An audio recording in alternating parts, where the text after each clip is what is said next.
विद्यापति की पदावली। इसमें हमें पढ़ना विद्यापति के राधा और कृष्ण। विद्यापति ने कृष्ण की बजाय राधा की वंदना करते हुए अपनी कविता के लोक में मंगल प्रवेश किया है। उन्होंने राधा को एक ऐसी स्त्री की छवि में बदल दिया जिसके पीछे कृष्ण बेचैन है। इससे पता चलता है कि विद्यापति को मानवीय स्वभाव की गहरी समझ थी, इंसान की साइकोलॉजी कैसी होती है। जैसे इसने एग्जाम्पल लिया नंदक नंदन कदम के तरु, मतलब नंदन वन है जिसके अंदर कदम के पेड़ हैं, उसके ऊपर बैठकर धीरे धीरे मुरली नहीं बजा रहे कृष्ण जो है उस पर बैठकर धीरे धीरे मुरली नहीं बजा रहे, बल्कि राधा के अपार रूप को देख देख कर अधीर हो रहे हैं। विद्यापति ने एक प्रकार से पुरुषवादी विरह वर्णन प्रणाली को बदल दिया है कि जो पुरुष होता है वो भी विरह में बेचैन होता है। ना विद्यापति ने राधा का नक्शिक वर्णन करते हुए के सम्मोहित करने वाले बिंब उपस्थित किए हैं, उन्होंने स्त्री देह को विशिष्ट बिंदुओं में बदल दिया है। इस नजरिए से उनका रूप वर्णन बिल्कुल कैमरे से खींचे गए जीवित चित्रों की तरह लगता है। मतलब इस तरह से उन्होंने रूप वर्णन किया है कि पूरी सजीव मूर्ति सामने प्रकट हो जाती है।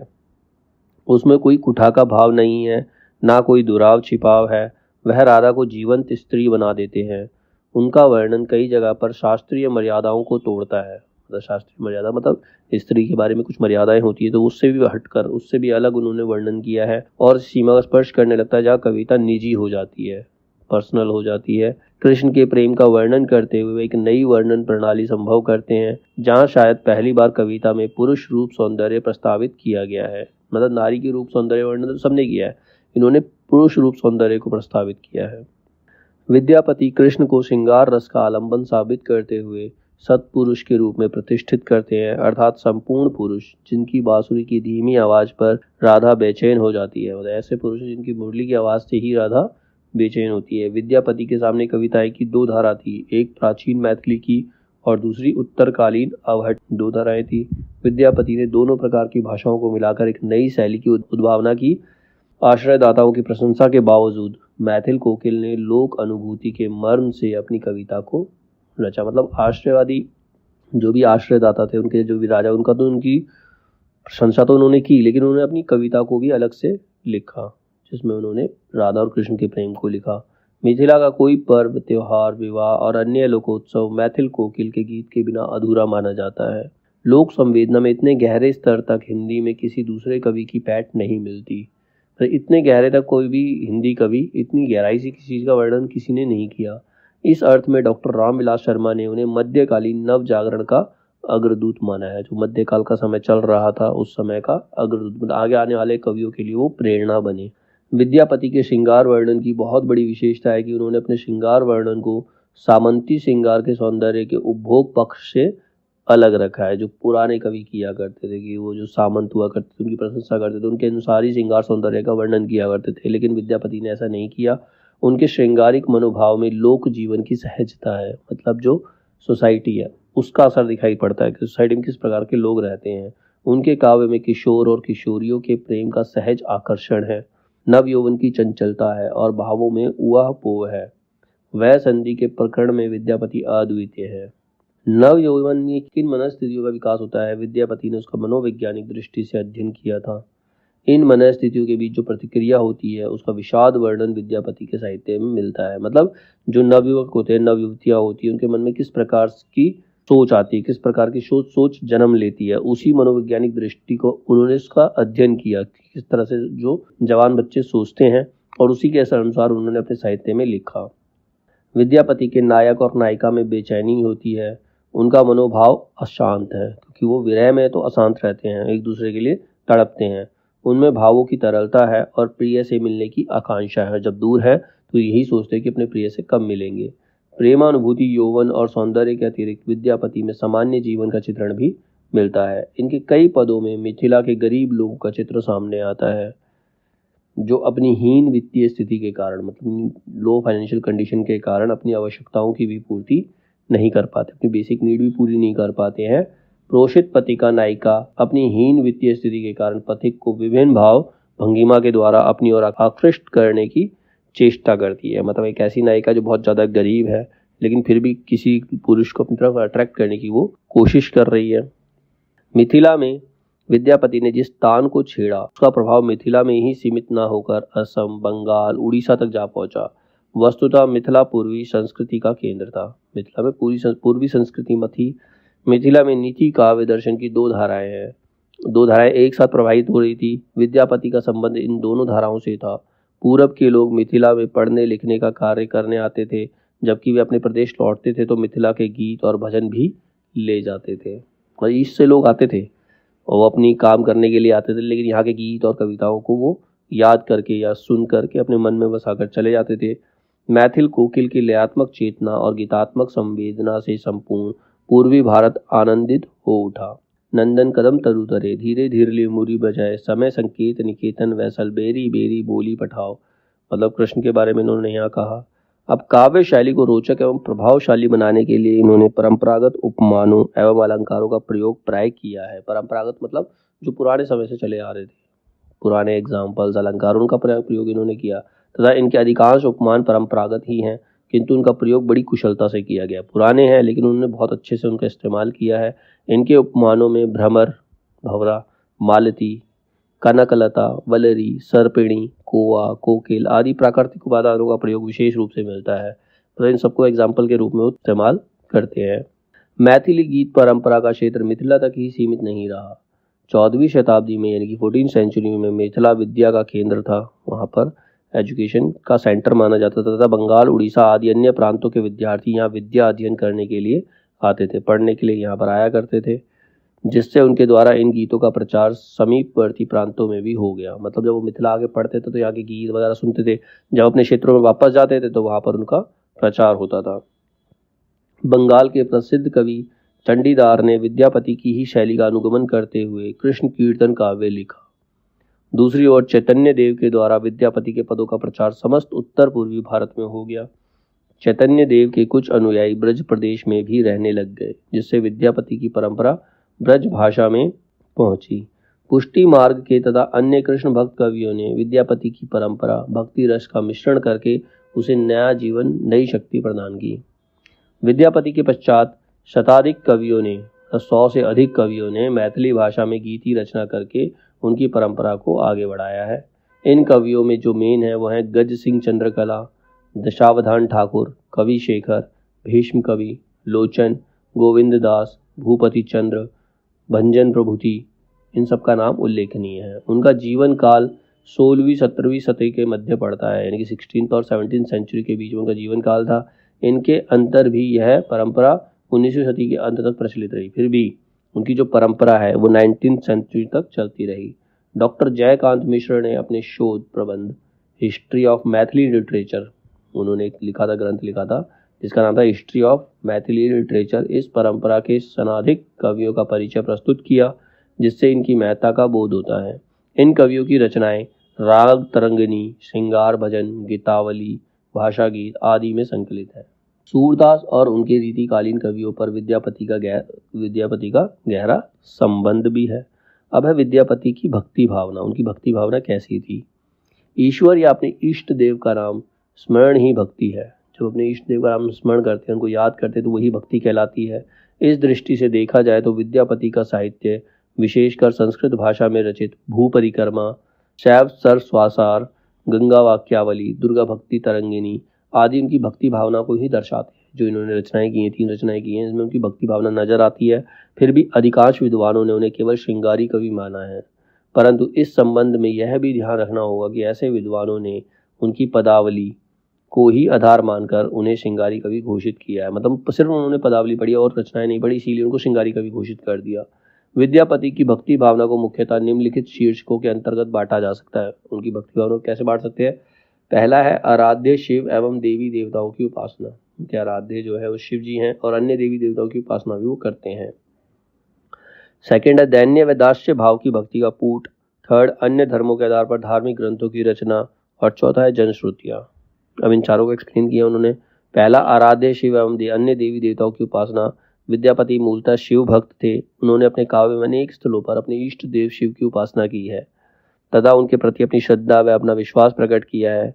जैसे उन्होंने लिखा, जय जय शंकर जय त्रिपुरारी, जय अधपरुक जयति अधनारी, अर्धनारीश्वर है। इसी प्रकार उन्होंने पुरुष परीक्षा में ब्रह्मा, विष्णु, महेश तीनों की स्तुति की है।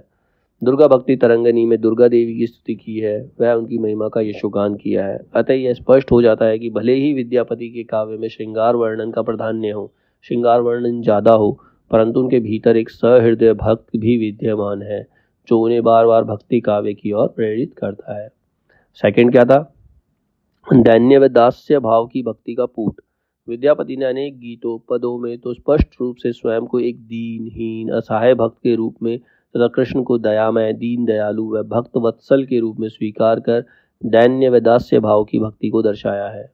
जैसे उन्होंने लिखा, यथा माधव हम परिणाम निराशा, तू ही जग तारन दीन दयामय, अतय तो हर बिस्बासा, आज जन्म हम नींद गमायुन, जरा से सुकत दिन बोला। तो ये दोहा बोला उन्होंने। इससे पता चलता है कि वो खुद को दीनहीन मानते हैं और उनके प्रभु जो श्री कृष्ण है वो दयावत्सल है।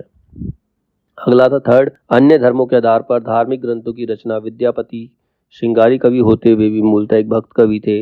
इस तथ्य का प्रमाण उनकी साहित्यिक कृतियों से प्राप्त होता है जो उन्होंने लिखा है। एक उदार व सहृदय कवि व भक्त के रूप में उन्होंने बौद्ध धर्म के आधार पर गया पतलक ग्रंथ की रचना की। शैव भक्त होते हुए भी दुर्गा, बलराम, कृष्ण आदि की उपासना की। अतः यह स्वतः स्पष्ट हो जाता है कि विद्यापति एक भक्त कवि भी थे। फोर्थ है जनश्रुतियां। जनश्रुतियां क्या होती है? लोगों से सुनी हुई बातें। जनश्रुतियों में क्या है? विद्यापति के संबंध में 3 जनश्रुतियां प्रचलित हैं। उनके बारे में 3 चीजें फेमस हैं। पहली जनश्रुति है कि उदना नामक सेवक से जुड़ी है जिसके बारे में कहा जाता था कि वह साक्षात शिव का अवतार था। दूसरी जनश्रुति गंगा से तथा तीसरी जनश्रुति चैतन्य महाप्रभु से जुड़ी है। भले ही विद्यापति को मुख्य रूप से श्रृंगारी कवि माना जाता हो, परंतु उनकी साहित्यिक रचनाओं के अनुशीलन में से स्पष्ट होता है कि वे एक भक्त कवि भी थे।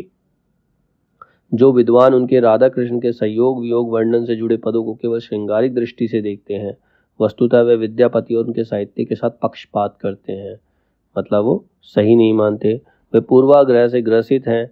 इस संबंध में इतना ही कह देना पर्याप्त होगा कि पौराणिक आख्यानों के अनुसार जब पापी अजामिल केवल मृत्यु के समय नारायण शब्द का उच्चारण करने से भक्तों की श्रेणी में आकर बैकुंठ को प्राप्त कर सकता है, जब सूरदास जैसे त्यागी तपस्वी भक्त कृष्ण राधा के अनेक घोर श्रृंगारिक दृश्यों का वर्णन करके भी एक सिद्ध हस्त भक्त कवि बने रह सकते हैं, तो निश्चय ही दरबारी संस्कृति में रहने वाले विद्यापति भी भक्त कवि हो सकते हैं, क्योंकि उनके अनेक गीत व पद भक्ति ईश स्तुति से स्पष्ट रूप से जुड़े हुए हैं। अब है विद्यापति की सौंदर्य भावना। मतलब सौंदर्य भावना किस प्रकार की थी, सौंदर्य का वर्णन वो कैसे करते थे। सौंदर्य शब्द बड़ा ही गंभीर और व्यापक है। मनुष्य अपनी दृष्टि से जिस सौंदर्य को देखता है उसे हृदय की गहराई से मापता है। कवि माघ ने सौंदर्य के विषय में कहा है, प्रत्येक क्षण जो नवीनता को प्राप्त हो वही सुंदर है। मतलब हर समय कुछ नया होना चाहिए, कुछ नई चीज आनी चाहिए, चाहे बिहेवियर में हो चाहे रूप में हो, कैसे भी। विद्यापति भी सौंदर्य के कवि हैं।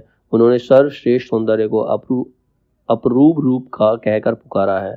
अपरूप रूप मनोभव मंगल त्रिभुवन विजयी माला, अर्थात अपूर्व सौंदर्य हृदय में प्रसन्नता उत्पन्न करने वाला होता है, जिससे वह प्राप्त है मानो उसे तीनों लोगों को जीत लिया हो। ये अपूर्व सौंदर्य जिसके पास है वो तीनों लोगों को जीत सकता है, उसमें इतनी शक्ति होती है। कवि विद्यापति की पदावली में व्यक्त सौंदर्य भावना को निम्नलिखित शीर्षों के अंतर्गत बांटा जा सकता है। अब शीर्षक है इसमें नायक नायिका का रूप सौंदर्य, प्राकृतिक सौंदर्य, श्रृंगारिक सौंदर्य, प्रेम मूलक सौंदर्य और कला मूलक सौंदर्य। इन सबको पढ़ते हैं। पहला है नायक नायिका का रूप सौंदर्य। नायक नायिका का रूप सौंदर्य भले ही विद्यापति ने अपने आश्रयदाता राजा शिव सिंह व उनकी पत्नी लखिमा देवी के लिए ही पदों की रचना की है। राजा शिव सिंह और उनकी पत्नी थी लखिमा देवी, उनकी लिए ही उन्होंने पद लिखे, परंतु उनमें उन्होंने राधा कृष्ण को ही नायक और नायिका माना है। उन्होंने राधा व कृष्ण के रूप सौंदर्य को अलौकिक बताया है। उन्होंने राधा के मुख से श्री कृष्ण के रूप सौंदर्य का इस तरह वर्णन कराया है, ऐ सखी पैरवेली एक रूप अपरूप, सुनई तो मानवी सपन स्वरूप। अर्थात हे सखी, मैंने जिस अपूर्व रूप वाले श्री कृष्ण को देखा है उसके बारे में सुनोगी तो यही मानोगी कि मैं स्वप्न की बात कर रही हूँ, तुम्हें विश्वास नहीं होगा। इसी प्रकार निम्न पंक्तियों में राधा के अनुपम सौंदर्य को देखकर कवि चकित है कि ब्रह्मा तो बूढ़े हो गए हैं, अतः नीरस हृदय से वे ऐसी कामिनी का निर्माण कैसे कर सकते हैं। लाइन क्या लिखी है, जुग जुग के वी ही बूढ़, नीरस उर कामनी कौन गढ़ली, रूप स्वरूप मोहे कहती असंभव लोच लागी रहली। वो कहता है कि ब्रह्मा जी बूढ़े हो गए फिर भी ऐसी कामनी निर्माण उन्होंने किस प्रकार से कर दिया, ये आंखों को असंभव लगने वाली चीज है। सेकेंड है प्राकृतिक सौंदर्य, तो था नायक नायिका सौंदर्य। फिर प्राकृतिक सौंदर्य, प्रकृति के मनोरम रूप का मनुष्य सदा से ही पुजारी रहा है। कवि का तो कल्पना संसार मानो प्रकृति के बिना अधूरा है। नेचर के बिना कोई भी सुंदरता पूर्ण नहीं हो सकती है। विद्यापति ने भी अपने काव्य में प्रकृति के अनेक सुंदर रूपों का चित्रण किया है। उदाहरण के लिए बसंत ऋतु की मादकता का वर्णन देखिए। नव वृंदावन नव नव तरुगन, नव नव विकसित फूल, नवल वसंत नवल मलयानिल, मातल नव अलिकूल। मतलब नया नया वसंत आया, नए नए फूल खिल रहे हैं। इस प्रकार से उन्होंने प्रकृति के सौंदर्य का वर्णन किया है। थर्ड है प्रेम मूलक सौंदर्य, जिसमें प्रेम होता है। प्रेम और सौंदर्य का परस्पर प्रगाढ़ संबंध है, मतलब गहरा संबंध है। सौंदर्य आलंबन में रहता है तो प्रेम आश्रय में विद्यापति की नायिका सौंदर्य को तभी सार्थक मानती है जब प्रेमी उसके प्रति आकर्षित रहे। सौंदर्य का मतलब तभी है जब वो किसी प्रेमी को आकर्षित कर सके, वरना सौंदर्य का कोई लाभ नहीं है। यदि प्रेमी उसके सौंदर्य के प्रति आसक्त नहीं है तो वह सौंदर्य निरर्थक है। विद्यापति ने संयोग व वियोग दोनों अवस्थाओं में सौंदर्य व प्रेम का अटूट संबंध दर्शाया है। जैसे उन्होंने लिखा, सरसिज बिनु सर बिनु सरसिज, की सरसिज बिनु सूरे, यौवन बिन तन, तन बिन यौवन, की जीवन पिय दूरे। मतलब तन के बिना यौवन और यौवन के बिना तन बिल्कुल बेकार है। ठीक है, तो अगर वो अपने प्रेमी को आकर्षित नहीं कर सकते तो उसका सौंदर्य जो है वो निरर्थक है। फोर्थ है श्रृंगारिक सौंदर्य। विद्यापति ने श्रृंगारी रसात्मक चित्रण में भी अपनी सौंदर्य चेतना को दर्शाया है। उन्होंने अनेक श्रृंगार परक चित्र प्रस्तुत किए हैं तथा आलंबन की माध्यम नायिका से अपने अनुभव कहलवाए हैं। जैसे उन्होंने लिखा, तन पसेव पसाहिन भासिल, पुलक सहसन जागू, चुनी चुनी भय काउच पाटिल, बाहु बौला भांगू। तो इन्होंने श्रृंगारिक सौंदर्य का यहाँ पर वर्णन किया। अगला है फिफ्थ, कला मूलक सौंदर्य, कला, आर्ट। विद्यापति ने जहाँ अपने पदों में नायक नायिका प्रकृति आदि के सौंदर्य को आधार बनाया, वहीं उन्होंने काव्य के कला पक्ष को भी नीरस, सूषक व कठोर नहीं होने दिया। उन्होंने काव्य में गीत, संगीत, राग रागनियों का अक्षय कोश है, उसमें ललित पदावली और कोमल कांत शब्दावली का प्रयोग किया है। अलंकारों ने भाषा के सौंदर्य में चार चांद लगा दिए हैं। अतः कहा जा सकता है कि सौंदर्य चेतना का कवि होने के कारण विद्यापति ने काव्य के कला पक्ष के सौंदर्य का भी ध्यान रखा है। तो यह स्पष्ट हो जाता है कि विद्यापति सौंदर्य में खूब रमे थे और सौंदर्य ने उनके मन व प्राण को सरसित कर दिया था। निश्चय ही वे सौंदर्य के सिद्ध कवि हैं। अब इसके अंदर विद्यापति का काव्य सौंदर्य। विद्यापति का काव्य सौंदर्य किस प्रकार का है? साधारणतः काव्य के दो पक्ष माने जाते हैं, अनुभूति पक्ष और अभिव्यक्ति। एक तो क्या फील करते हैं और क्या एक्सप्लेन करते हैं। अनुभूति का मतलब फील करना, अभिव्यक्ति का मतलब एक्सप्लेन करना। अनुभूति पक्ष में प्राय भागवत विशेषताओं का अध्ययन किया जाता है, जबकि अभिव्यक्ति पक्ष में काव्य की कलागत विशेषताओं का अध्ययन किया जाता है। जब हम उसको अभिव्यक्त करते हैं, जब लाते हैं, तो हमें काव्य की कलागत विशेषताओं का ध्यान रखना पड़ता है। अतः इसे भाव पक्ष व कला पक्ष भी कहा जाता है। तो जो अनुभूति है वो भाव पक्ष है और जो अभिव्यक्ति है वो कला पक्ष है। विद्यापति के काव्य में विशेषताओं को इन्हीं दो वर्गों में बांटा जाता है, भाव पक्ष और कला पक्ष। भाव पक्ष में क्या होता है? अनुभूति, फील करता है, लिखता है राइटर, मतलब जो है वो सोचता है, फील करता है और लिखता है। ठीक है, और अभिव्यक्ति में क्या करता है? उसको किस प्रकार से एक्सप्लेन करना है, लोगों के सामने कैसे प्रस्तुत करना है, वो उसका क्या है? कला पक्ष है, भाव पक्ष। विद्यापति को अधिकांश विद्वानों ने श्रृंगारी कवि माना है, परंतु उनके काव्य में भक्ति, प्रकृति, युद्ध आदि का भी वर्णन हुआ है। अतः उनके काव्य में भाव पक्ष को भी निम्न उपवर्गों में बांटा जाता है। तो दो पक्ष हो गए थे, भाव पक्ष, कला पक्ष। और भाव पक्ष को अलग पार्ट में डिवाइड किया। भाव पक्ष के अंदर आता है श्रृंगार वर्णन, भक्ति भावना, सौंदर्य वर्णन और प्रकृति वर्णन और युद्ध वर्णन, दोनों चीजें आती हैं। तो पहला श्रृंगार वर्णन। विद्यापति ने राधा व श्री कृष्ण को नायिका नायक मानकर अपने काव्य में श्रृंगार वर्णन का आधारित अनेक पदों की रचना की। उन्होंने श्रृंगार के दोनों पक्षों, संयोग श्रृंगार व वियोग श्रृंगार का चित्रण किया है। संयोग श्रृंगार में स्पर्श, सुख, रति, क्रीड़ा आदि का वर्णन हुआ है। वहीं वियोग श्रृंगार में विरह अवस्था की सभी 11 दशाओं का चित्रण किया है। विरह अवस्था में किस प्रकार से 11 दशाएं होती हैं, उन सबका चित्रण उन्होंने किया है। उदाहरण के लिए कृष्ण के वियोग में राधा अपनी व्यथा को दर्शाते हुए कहती है, सजनी के कह आवव मधाई, विरह पयोधि पार किए, पाव मधुमन नाही पति आई। अब ये था श्रृंगार वर्णन। इसके बाद है भक्ति वर्णन, भक्ति भावना।